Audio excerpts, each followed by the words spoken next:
Mesdames et messieurs, bienvenue. Aujourd'hui, nous vous ramenons des chiffres clés sur le cours de change et sur la prévision des dépenses prévues pour le budget 2021.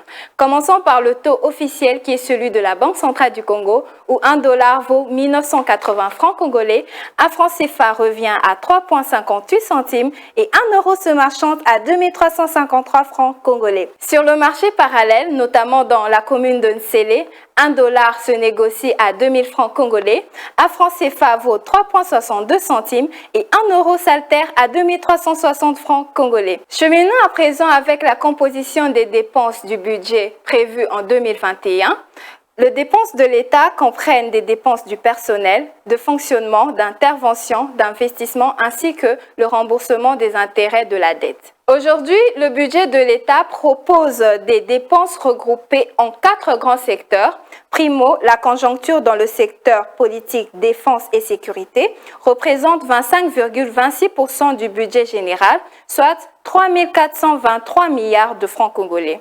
Secundo, le pronostic dans le secteur économique et finance simule 22,13% du budget général, soit 2 999 milliards de francs congolais. Tertio, le présage dans le secteur de la reconstruction constitue 29,49% du budget général, soit 3 184 milliards de francs congolais. Et enfin, le calcul dans le secteur social et culturel représente 29,12% du budget général, soit 3 947 milliards de francs congolais. Selon la finalité des dépenses, les dépenses du budget général 2021 se déclinent comme suit. La dette publique extérieure et intérieure décrit 645 milliards de francs congolais, représentant 4,9% des dépenses du budget général.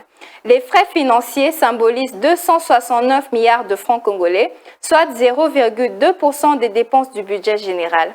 Les dépenses de personnel présentent 5 145 milliards de francs congolais, soit 39,0% des dépenses du budget général. La construction, la réfection et la réhabilitation tracent 1156 milliards de francs congolais, soit 8,8% des dépenses du budget général.